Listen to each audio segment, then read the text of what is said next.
C'est pas une surprise. Je crois que c'est le fruit de 10 ans ou même 20 ans de négligence. Nous allons continuer d'être là pour s'assurer que les hommes et les femmes des forces armées aient l'équipement et les ressources nécessaires pour nous défendre et pour défendre la démocratie à travers le monde. On vous en parlait plus tôt, seulement 58 des effectifs des Forces armées canadiennes seraient en mesure de répondre à un appel urgent de l'OTAN si une crise internationale survient et que les alliés doivent se rendre disponibles en cas d'hostilité majeure. Donc, j'en parle avec Justin Massy, qui est co-directeur du réseau d'analyse stratégique et professeur au département de sciences politiques à l'UQAM. Bonsoir, M. Massy. Bonsoir. Alors, selon un document obtenu par CBC, c'est près de la moitié de l'équipement militaire qui est indisponible ou inutilisable. Je vais vous remontrer le tableau que notre collègue nous a présenté tout à l'heure, qui est assez représentatif. Là, on s'aperçoit, ce qui est en gris, c'est le matériel qui n'est pas disponible. Alors, du côté de la marine, 54 côté aérien, 55 et pour ce qui est des forces terrestres, 46 Quand même, là, ça diminue pas mal notre préparation, ça, M. Massy. Est-ce qu'on doit être préoccupé? Absolument. Déjà qu'il n'y a pas beaucoup de forces dans les Forces armées canadiennes. On n'a pas une grande armée. De la petite armée dont on dispose, la moitié de notre flotte aérienne, la moitié de notre flotte maritime, donc des navires, des avions, sont même pas disponibles. Ils ne sont pas opérationnels, on ne peut pas les utiliser. Un peu mieux du côté des forces terrestres parce qu'il y a des troupes, mais même encore au niveau des forces terrestres, il manque 16 000 soldats dans les Forces armées canadiennes, 8 000 à temps plein, 8 000 autres à temps partiel. Parce qu'il y a des difficultés de recrutement en plus, là. Très grande difficulté de recrutement parce qu'on est dans une situation économique de plein emploi, comme on le sait, et donc il y a de la compétition sur le marché et il n'y a pas des hausses de salaire importantes qui ont été faites non plus dans les Forces armées. On manque toutes sortes de personnel, des techniciens notamment pour rendre les avions opérationnels. Il faut des techniciens, il faut des pièces de rechange, etc. On manque de tout dans les Forces armées canadiennes, ce qui nuit pas juste dans les opérations de l'OTAN, donc déployées à l'étranger pour défendre nos alliés qui seraient victimes d'une agression russe, par exemple, mais aussi dans le déploiement au Canada. Il ne faut pas oublier le rôle des Forces armées canadiennes pour venir en soutien lorsqu'il y a des inondations, des feux de forêt ou autres catastrophes naturelles au pays, ou même, quand on l'a vu dans la crise sanitaire dans les CHSLD, on manque de personnel même pour faire des opérations sur le sol canadien. C'est vrai, on pense en ce moment, avec le contexte mondial, là, que c'est plus pour de la défense, mais c'est aussi pour aider lorsqu'il y a des crises majeures. Puis d'ailleurs, j'allais vous demander à quel point ça affecte notre crédibilité dans l'armée comme allié, parce qu'on sait aussi que le Canada, en plus, ne respecte pas le seuil de dépenses militaires qui est fixé par l'OTAN, soit 2 de notre PIB. Est-ce qu'on est un mauvais allié, finalement?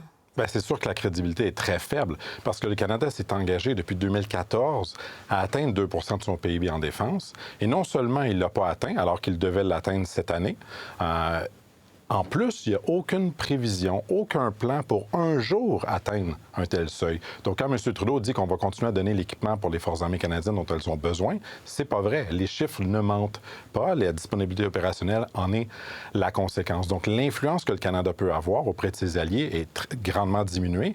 Et son rapport de force avec, par exemple, l'éventuelle arrivée d'un président Trump qui dit qu'il ne va pas défendre les pays qui ne dépensent pas 2 du PIB dans leur défense, devrait sonner l'alarme à Ottawa en disant il nous faut un plan, il faut qu'on puisse donner ces équipements-là, ces forces disponibles pour répondre aux besoins au Canada, mais aussi à l'étranger des Forces armées canadiennes. Puis il y a aussi aujourd'hui cette nouvelle, là, le ministre Bill Blair qui a annoncé que son ministère va verser 4 millions de dollars à des firmes d'armement pour fabriquer davantage d'obus, demandés d'ailleurs par l'Ukraine. Est-ce que c'est suffisant ou c'est comme trop peu, trop tard, ça aussi, là? Bien, c'est très faible. L'industrie dit qu'elle a besoin de 400 millions de dollars pour moderniser leurs industries, pour produire plus de munitions de nouvelle génération. Et là, on lance un programme de 4 millions. C'est comme quand Justin Trudeau était à Kiev il y a quelques jours, où elle a annoncé que le Canada était pour être en soutien aussi longtemps qu'il le faudra auprès de l'Ukraine, et a annoncé 320 millions de dollars d'aide militaire à l'Ukraine, 2 fois moins qu'un pays comme la Belgique, 10 fois moins que ce que la France va donner en 2024. Donc, on est très fort dans les grandes paroles et des annonces, mais quand on regarde les chiffres concrets qui sont investis, c'est minime par rapport aux besoins. Est-ce que vous avez l'impression qu'il y a beaucoup d'autres alliés qui sont un peu dans la même situation que nous? La plupart des alliés ont un plan d'atteindre le 2 Okay. Il y en a 18 cette année qui vont l'atteindre sur les 32 alliés et les autres ont déjà une prévision pour l'atteindre dans les prochaines années. Le Canada est un des seuls, sinon le seul, qui n'en a pas de plan. Et même les investissements qui ont été promis et mis de l'avant par le gouvernement Trudeau, sont tout à fait existants, n'arrivent même pas proche d'atteindre le 2 pardon. Ce qui manque, c'est 20 milliards de dollars par année aujourd'hui pour atteindre ce fameux 2 %-là. Et quand il y a un sondage qui a été réalisé il y a 2 jours auprès des Canadiens, qu'on leur a dit « Est-ce que vous souhaitez que le Canada atteigne ce 2 %-là, dépense ces 20 milliards de dollars-là en aide supplémentaire aux forces armées? » Une majorité a dit oui. Et donc, c'est pas parce qu'il n'y a pas une volonté dans l'opinion publique ou dans les partis d'opposition, c'est vraiment une question de volonté politique au bureau du premier ministre actuellement. Mais en même temps, probablement qu'au bureau du premier ministre, on se dit oui, les gens veulent une meilleure défense, des meilleures forces armées canadiennes, mais peut-être est-ce que c'est parce qu'ils sentent qu'il y a d'autres priorités? Parce qu'on est quand même dans une période, je dirais, un peu préélectorale. Là. Est-ce que c'est parce qu'on sent que l'argent doit être investi ailleurs puis qu'en réalité, c'est peut-être pas la priorité du gouvernement fédéral? C'est clairement pas la priorité du gouvernement fédéral qui a choisi d'investir davantage dans les programmes de compétences provinciales, dans les soins dentaires, les soins de santé, etc. C'est ça qui est la priorité claire du gouvernement Trudeau. Mais le problème avec ça, c'est que c'est une vision à court terme, parce qu'à long terme, les forces armées, c'est une police d'assurance. Quand il y aura un pépin, il y en a toujours eu dans l'histoire. Le Canada est en guerre en Afghanistan, il y a eu des interventions militaires dans le passé, il y en aura d'autres dans l'avenir. On ne sera simplement pas prêt. Et nos troupes, la dernière fois qu'on n'était pas prêts, quand on les a déployées à Kandahar, il y a des soldats qui sont morts parce qu'ils n'avaient pas l'équipement militaire pour mener leur travail. Présentement, on a des soldats déployés en Lettonie qui ne disposent pas de l'équipement nécessaire pour défendre ce pays-là en cas d'une agression russe. On n'a pas les dispositions aériennes pour détecter tout ce qui survole notre territoire aérien, ni pour détecter ce qui se passe dans les eaux maritimes canadiennes ou pour intervenir sur notre propre territoire. Il y a des conséquences à ces sous-investissements chroniques-là et malheureusement, il faut atteindre pratiquement le mur pour qu'on réalise finalement de faire ces investissements d'urgence-là, alors que ça coûte souvent des vies et ça coûte très cher à être pas prêt, à être dans l'urgence plutôt qu'avoir une planification à long terme de quels sont ces besoins-là et de l'atteindre en temps et lieu.